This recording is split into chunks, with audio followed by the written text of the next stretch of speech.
It all started on a chilly autumn evening at a charity gala held in the heart of the city.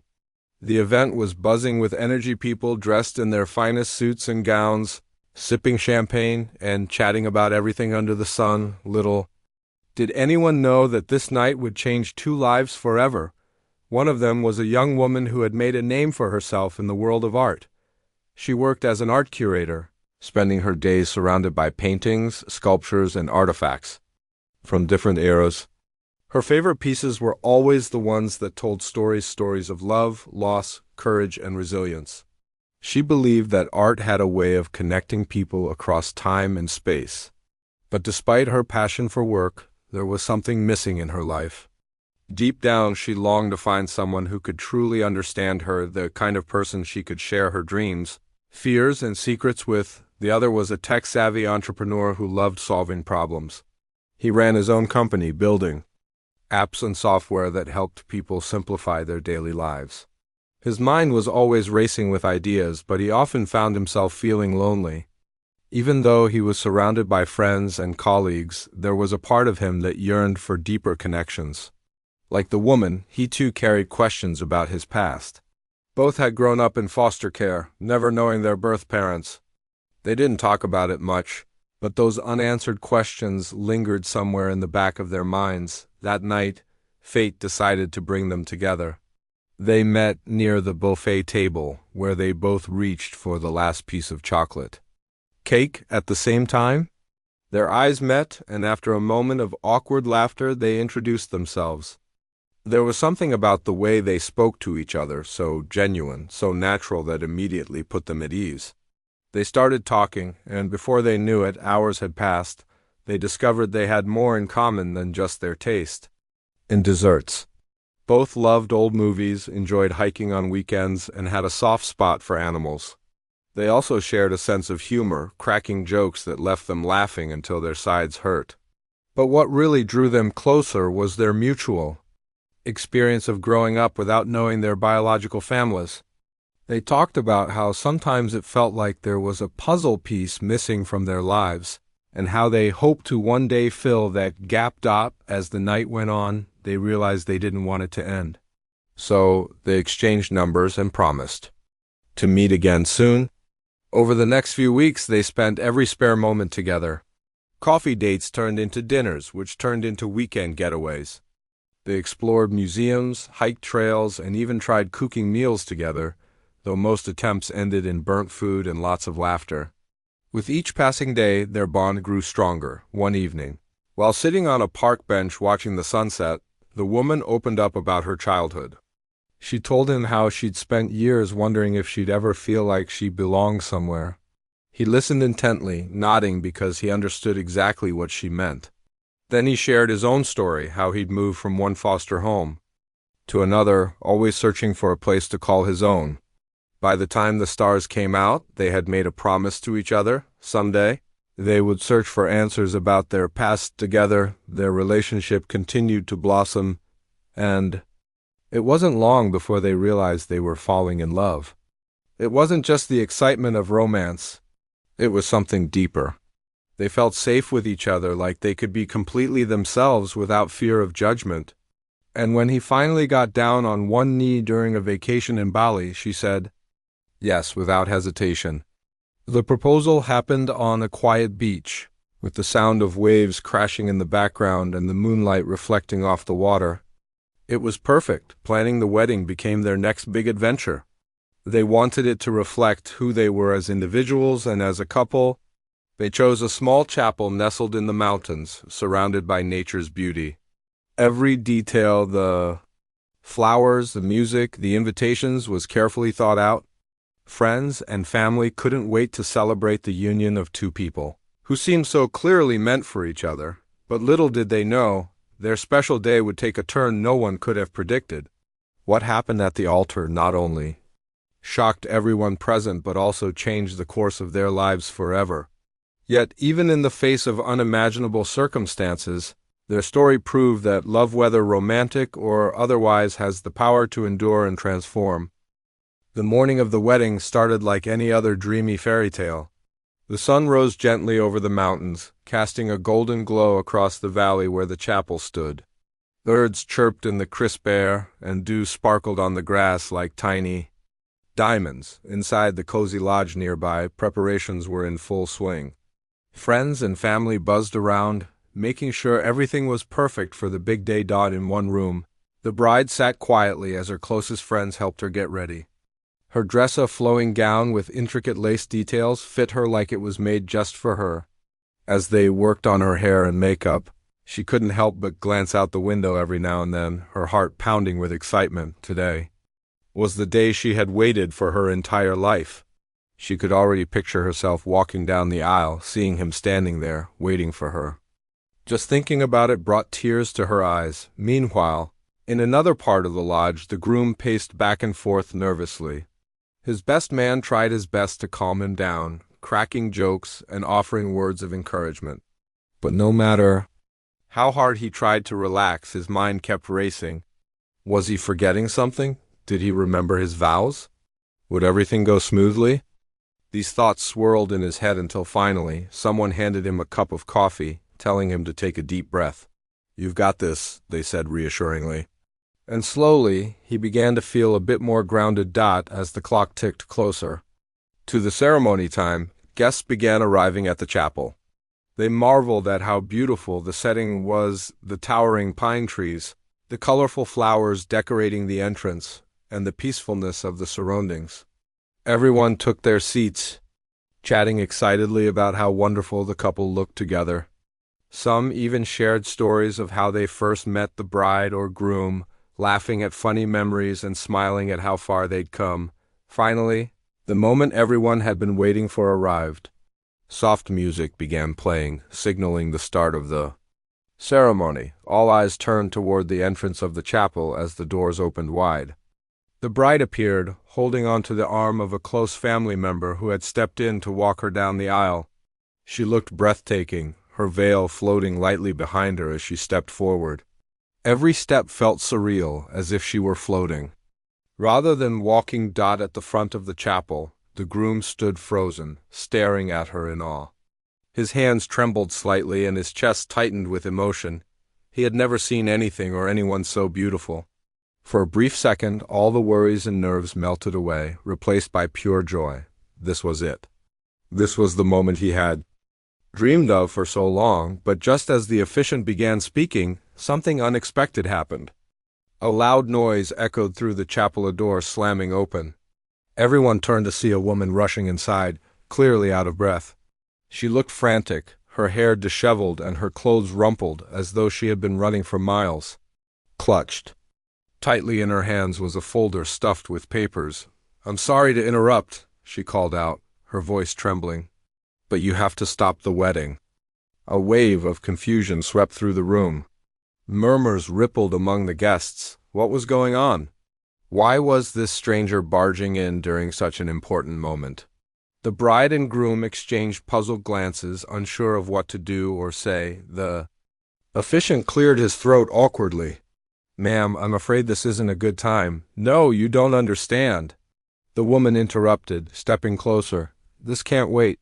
You need to hear this." She introduced herself as a geneticist working with a national adoption agency. Her name didn't matter much. What mattered was the bombshell she was about to drop.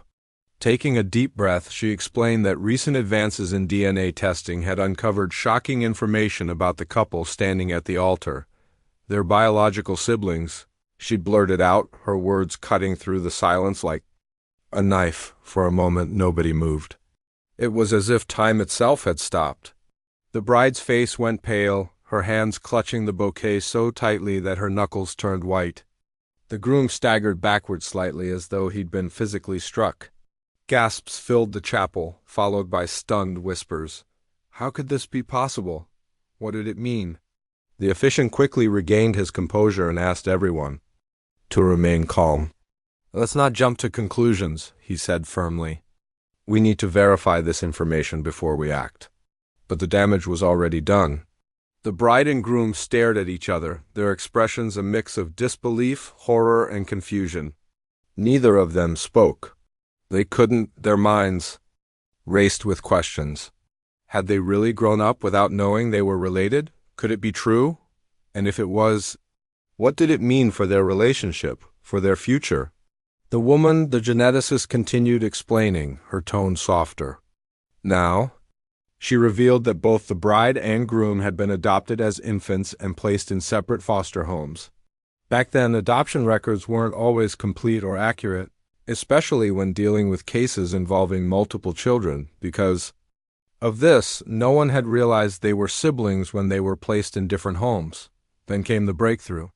Thanks to advancements in technology, DNA databases had become more accessible, allowing people to trace their ancestry and connect with long-lost relatives. Recently, another sibling, a half-brother living overseas, had submitted his DNA sample for testing. When the results came back, they showed a match not only with him, but also with the bride and groom. It was undeniable proof they were siblings. The weight of the revelation hit the couple like a ton of bricks. Tears welled up in the bride's eyes as she struggled to process what she was hearing. The groom, trying desperately to stay strong, reached out to hold her hand. But even that simple gesture felt strange now, tainted by the truth that loomed over them. Guests sat in stunned silence, many of them wiping away tears of their own. No one knew quite what to say or do. Some whispered prayers while others simply held each other, overwhelmed by the emotional intensity of the moment. Children in the crowd looked up at their parents, confused by the sudden shift in mood. Realizing the gravity of the situation, the officiant suggested postponing the ceremony until the couple could sort things out. Numbly, the bride and groom nodded in agreement.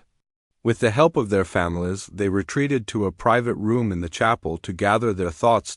As they sat there, surrounded by chaos, the reality of the situation began to sink in. All those years of searching for belonging, all those late-night conversations about feeling like pieces of a puzzle were missing, it suddenly made sense. But instead of bringing clarity, the truth left them feeling lost and broken. For a while, neither of them spoke.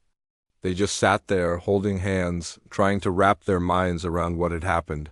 Finally, the bride broke the silence. Her voice was barely above a whisper, shaky and fragile. "What do we do now?" she asked, her eyes filled with tears. "Does this change everything?" The groom hesitated, his own emotions threatening to overwhelm him. But he forced himself to stay calm for her sake, if nothing else. "We need to figure this out," he said softly. "This doesn't define us, not yet. We'll take it one step at a time." And so they decided to listen to the geneticist's advice. She urged them to seek counseling and take some time apart to reflect on their feelings and identity. It wouldn't be easy, she warned, but it was necessary. After all, discovering something this monumental wasn't something you could simply brush aside. Reluctantly, the couple agreed.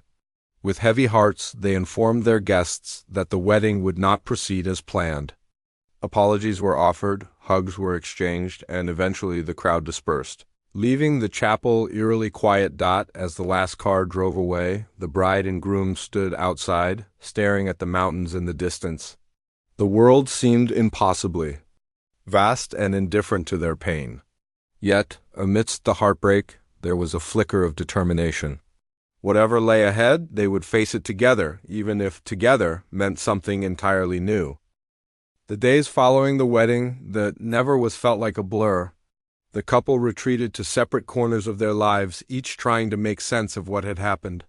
It wasn't just the shock of discovering they were siblings, it was the unraveling of everything they thought they knew about themselves, their relationship, and their future. Every memory they shared now carried a new weight, every moment tinged with confusion and sadness. At first, the silence between them was deafening. Neither wanted to pick up the phone or send a message. How could they? What words could possibly bridge the gap that had opened up between them? They had spent years building a life together, dreaming of a future side by side. Now those dreams felt shattered, replaced by questions they weren't sure they wanted answers to. But as the initial wave of shock began to fade, they realized they couldn't face this alone. They needed help, professional help. So reluctantly they agreed. to attend counseling sessions separately before meeting again. The counselor, a kind woman with decades of experience helping families navigate complicated situations, listened patiently as they poured out their hearts during individual appointments. In her office, the bride broke down more than once. She talked about how she had always felt like something was missing in her life, a hole she couldn't quite fill. Meeting him had felt like finding the missing piece of her puzzle. But now, knowing the truth, she wondered if that feeling had been nothing more than an illusion. Was it possible to love someone so deeply and still have it mean something entirely different? For the groom, the sessions were equally painful. He admitted that he had always seen her as his anchor, the person who grounded him when life felt chaotic. Losing her felt like losing a part of himself. Yet, at the same time, he couldn't ignore the gnawing guilt that came with realizing their connection was based on something neither of them had chosen. How do you untangle feelings like that? He asked the counselor one day, his voice cracking under the weight of his emotions. Through these sessions, they began to understand that what they were experiencing was normal, or at least as normal as it could be given the circumstances. The counselor explained that discovering such a profound truth about your identity can feel like losing yourself all over again. It forces you to reevaluate not only your past, but also your present and future. There's no easy fix, no quick way to move forward. Healing takes time, patience, and a willingness to confront uncomfortable truths. As they worked through their emotions individually, they also started learning more about their shared history. The geneticist who had interrupted the wedding provided them with documents and records detailing their early lives. Reading through these files was like piecing together fragments of a story they never knew existed. Their biological mother, they learned, had been young and struggling when she gave birth to them. Life hadn't been kind to her, and raising two children on her own seemed impossible. With a heavy heart, she made the decision to place them for adoption, hoping they would find better lives elsewhere. Unfortunately, back then, adoption agencies didn't always keep detailed records, especially in cases involving multiple siblings. As a result, the two were separated and placed in different foster homes, growing up miles apart without ever knowing the other existed. Discovering this information was bittersweet. On one hand, it answered some of the questions they'd carried for so long. Knowing their mother had loved them enough to give them a chance at a better life brought a small measure of peace. On the other hand, it highlighted just how much they had missed not only each other but also the opportunity to grow up together, to share birthdays, holidays, and everyday moments during this time. They also reached out to their newfound sibling, the half-brother whose DNA test had uncovered the truth. At first, reaching out felt strange. What do you say to someone who is suddenly your family after years of thinking you were alone in the world? But as they exchanged messages and eventually spoke over video calls, they found comfort in connecting with someone who understood what they were going through. Their half-brother lived overseas, in a bustling city far from where they grew up. He was older, with a family of his own, but he welcomed them warmly. Over time, they learned about his life, his struggles, his triumphs, and the journey that led him to submit his DNA sample in the first place. Like them, he had grown up without knowing much about his origins. When the results came back showing matches with two people across the globe, he had been shocked but also hopeful. Hopeful that maybe finally he would find the family he had always longed for. Talking to him helped the couple see their situation in a new light. Yes, the discovery had been devastating, but it had also opened doors they never imagined. For the first time, they weren't just two people adrift in the world, they were part of something bigger. They had roots, however tangled they might be. Slowly, tentatively, the bride and groom began communicating again. At first, it was just short texts checking in on each other. Then came longer phone calls where they shared updates on their counseling sessions and reflections on their childhoods. Each conversation brought them closer to understanding that while their romantic relationship might be over, their bond as siblings was just beginning. One evening, after weeks of rebuilding trust, they decided to meet in person. They chose a quiet cafe in the city, somewhere neutral where they could talk without distractions. When they saw each other, there was an awkwardness that hadn't been there before.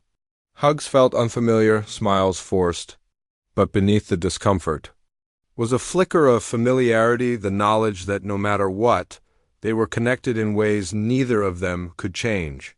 Over coffee, they talked openly about their experiences since the wedding. The bride admitted that she had thrown herself into work, using long hours at the museum as a way to avoid confronting her feelings. The groom confessed that he had taken a road trip, driving aimlessly for days as he tried to clear his head. Both laughed softly at how similar their coping mechanisms were. Despite being miles apart, they also discussed the media attention their story had attracted.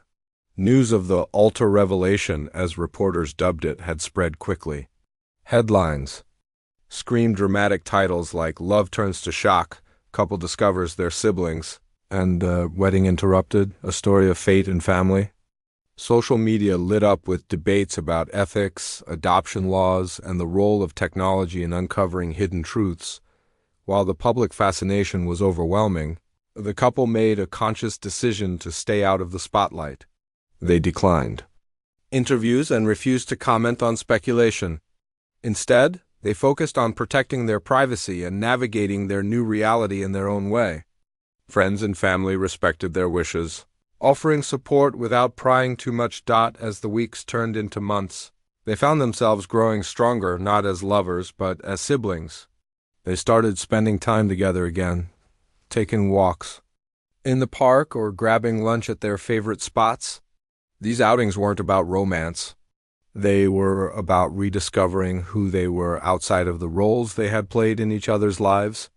They laughed at old jokes, reminisced about adventures they'd shared, and even dared to dream about new ones, this time as brother and sister. Through it all, they clung to the promise they had made to each other years ago, to search for answers together. Though the journey had taken a turn neither of them expected, they realized that the essence of that promise still held true. They were family now, bound not by choice but by blood. And while the path ahead was uncertain, they faced it with courage, knowing they wouldn't have to walk it alone. By the end of this chapter in their lives, they had come to accept that love isn't always defined by romance. Sometimes it's about finding someone who understands you completely, who shares your joys and sorrows, and who stands by you no matter what. In losing one kind of love, they had gained another, and in doing so, they had discovered a strength they didn't know they possessed. As time passed, the couple, now siblings, realized that while they had started to heal from the shock of their discovery, there was still so much work to be done. The truth about their connection didn't just change their relationship. It changed how they saw themselves. They needed space not just from each other, but also from the life they had built together. So, they made a decision that surprised everyone around them. They would take a break from seeing each other regularly and focus on rediscovering who they were as individuals. For the bride, this meant leaving everything familiar behind. She packed her bags, said goodbye to her cozy apartment filled with memories, and boarded a plane to Paris. It wasn't just any city, it was a place she had always dreamed of living in. Growing up, she had spent hours poring over books about French art and culture, imagining what it would feel like to walk through the streets of Montmartre or sit in the shadow of the Eiffel Tower. Now, finally, she was going to make that dream a reality. In Paris, she threw herself into her work at a prestigious museum. Her days were filled with curating exhibits, studying masterpieces, and collaborating with artists from all over the world. At first, it was overwhelming: the language barrier, the fast pace of the city, the pressure to prove herself, but slowly, she began to find her rhythm. Being surrounded by art helped her process her emotions. Paintings and sculptures became her silent companions, telling stories of resilience, pain, and hope that mirrored her own journey. But even in the midst of her busy schedule, there were moments when loneliness crept in. Late at night, sitting alone in her tiny studio apartment, she would think about him. How was he doing? Was he okay? Did he miss her as much as she missed him? These thoughts lingered, but instead of letting them consume her, she channeled her energy into writing. Every evening she wrote letters not to send, but to help her sort through her feelings. Page after page, she poured out her heart, documenting her struggles, her fears, and her hopes for the future. Meanwhile, the groom decided to take a completely different path. Instead of staying in one place, he chose to travel to move constantly. To keep himself distracted, he booked a one-way ticket to Asia, planning to volunteer with tech startups in underserved communities. For years, he had dreamed of using his skills to give back, and now seemed like the perfect time to turn that dream into action. His journey took him to remote villages, where technology was still a luxury. He worked alongside local entrepreneurs, teaching them how to use software programs to streamline their businesses. In return, they taught him lessons about resilience, community, and finding joy in the simplest things. One day, he might be fixing laptops in a makeshift classroom powered by solar panels. The next, he could be helping farmers track crop yields using mobile apps. Each project brought its own challenges, but also its own rewards. Traveling gave him a sense of freedom he hadn't felt in years. Waking up in a new place every few weeks forced him to live in the moment, to let go of the past and focus on the present. Yet no matter how far he went or how many people he met, there was always a part of him that longed for home, for the person who used to share his life. On quiet nights, sitting under starlit skies, he found himself thinking about her. What was she doing right now? Had she found peace in Paris? Would they ever truly understand what had happened between them? Despite being thousands of miles apart, the two stayed connected through occasional phone calls. These conversations were brief but meaningful. They talked about their adventures, shared funny stories, and sometimes even laughed about old memories. But more often than not, they avoided discussing the elephant in the room, their newfound siblinghood. Neither was ready to dive into that conversation yet. For now, simply hearing each other's voices was enough, while they explored different parts of the world. They also continued reaching out to their newfound sibling, the half-brother, who had unknowingly set their lives on this unexpected path. Over video calls and emails, they learned more about his life, his family, and the struggles he had faced growing up without answers about his origins. Despite the distance, they formed a bond that felt surprisingly natural. Talking to him reminded them that they weren't alone, that they had someone else who understood what it felt like to suddenly have your entire identity turned upside down. One day, during one of these calls, their half-brother suggested something that caught them off guard. "Why don't we meet?" he asked casually. "All three of us. Somewhere neutral where we can spend some time together and really get to know each other." The idea sounded daunting at first. Meeting face-to-face meant confronting the full weight of their shared history. But deep down, they both knew it was necessary. If they wanted to move forward, they needed to embrace this new chapter in their lives, not just separately, but together as a family. After much deliberation, they agreed to meet in London, a city none of them called home, but all felt comfortable visiting. They picked a date 6 months away, giving themselves plenty of time to prepare. As the countdown began, excitement mixed with nerves. What would it be like to stand in the same room as their sibling? Would they feel an instant connection, or would it take time to build trust?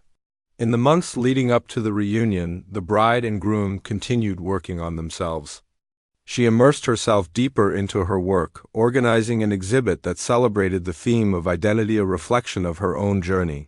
He expanded his travels, venturing into Africa and South America, learning from cultures vastly different from his own. Both realized that healing wasn't linear.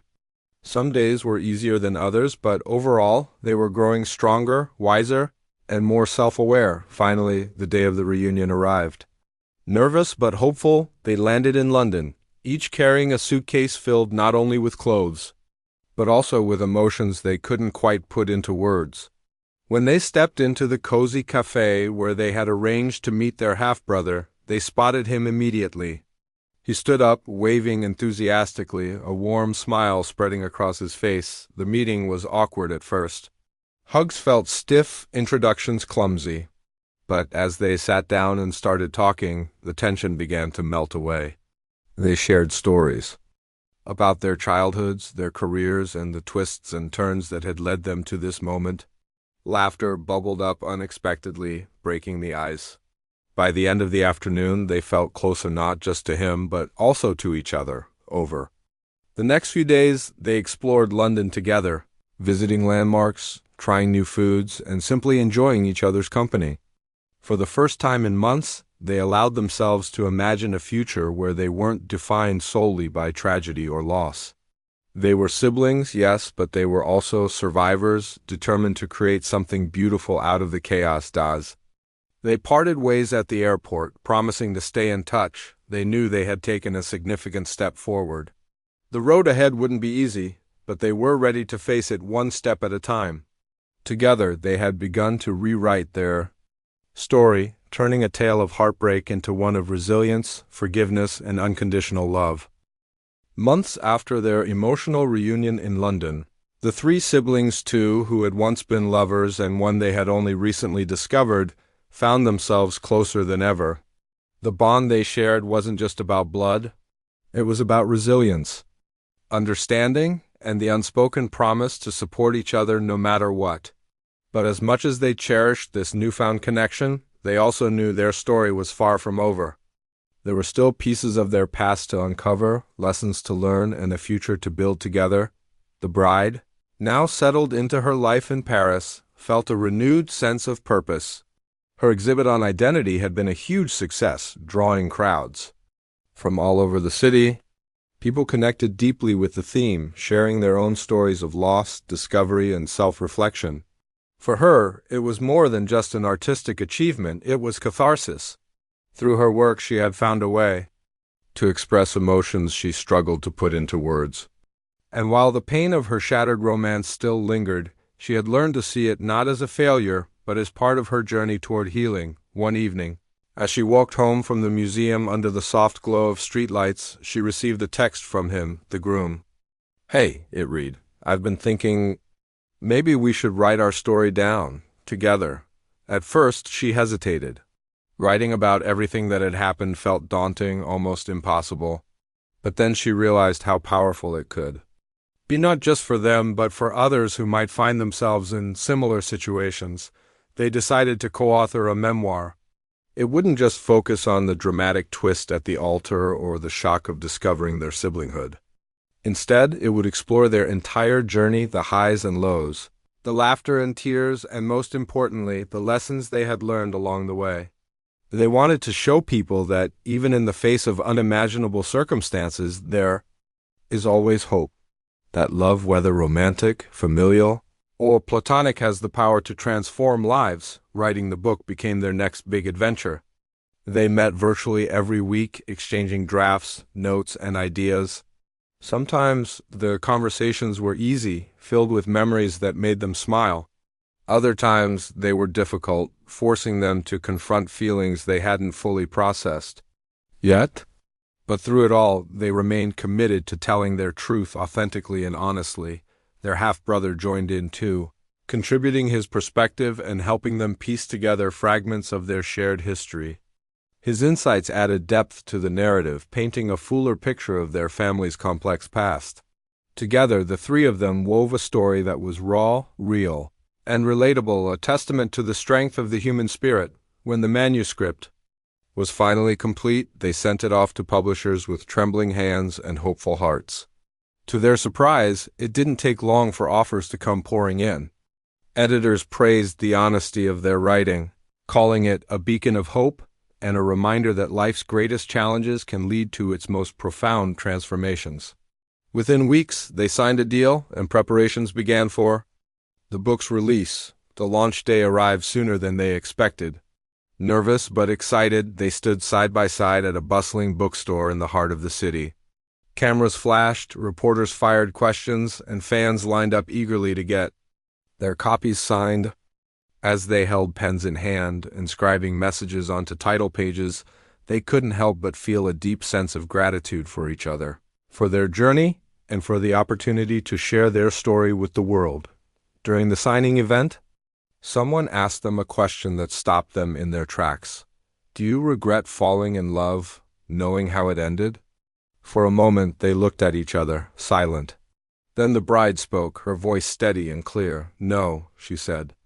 because loving him taught me so much about myself.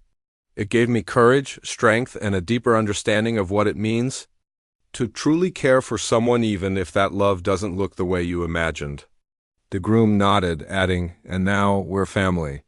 That's something I wouldn't trade for anything." Love doesn't always mean being together romantically. Sometimes it means letting go so you can both grow. Their words resonated with everyone in the room, earning applause and tears alike. People approached them afterward, thanking them for their vulnerability and bravery. Many shared their own stories of broken relationships, unexpected discoveries, and second chances. It was humbling to realize how many lives their book had touched in the months that followed. The memoir became a bestseller, sparking conversations worldwide. Talk shows invited them to discuss their experience. Podcasts featured interviews exploring themes of identity and resilience, and social media buzzed with hashtags inspired by their journey. Despite the attention, they remained grounded, using their platform to advocate for adoption reform and better support systems for families navigating complicated histories back in their personal lives. Things continued to evolve. The bride returned to Paris, where her career flourished. She started mentoring young artists, encouraging them to tell their own stories through their work. Meanwhile, the groom wrapped up his travels and settled in a small coastal town, launching a nonprofit organization focused on bringing technology education to underserved communities. Their half-brother stayed in touch regularly, visiting whenever he could and keeping their bond strong. Though their paths diverged once again, they never lost sight of the connection they had forged. Holidays became special occasions where they reunited, whether it was a quiet dinner in London or a weekend getaway to somewhere new. Each meeting reminded them how far they had come from strangers separated by fate to siblings united by choice. Looking back, neither of them could have predicted how their lives would unfold. What began as a fairy tale romance turned into a tale of heartbreak, only to transform into something entirely unexpected, a story of resilience, forgiveness, and unconditional love. They had faced unimaginable challenges, but in doing so, they had discovered strengths they didn't know they possessed. On a crisp autumn morning, a year to the day since their interrupted wedding, they found themselves standing together on a hill overlooking the mountains where the chapel once stood. The air was cool, carrying the scent of pine trees and fresh earth. Neither spoke for a long time, simply taking in the view. Finally, the bride broke the silence. "Do you think we'll ever stop feeling like this is surreal?" she asked, her voice light but tinged with curiosity. The groom smiled, shaking his head. "Probably not," he replied. "But maybe that's okay. Life doesn't always make sense, does it? All we can do is keep moving forward." She nodded, squeezing his hand gently. "Together," she said softly, and together they walked back down the trail, ready to embrace whatever the future held. Their story wasn't perfect. It was messy, complicated, and full of twists, but it was theirs. And in the end, that was enough.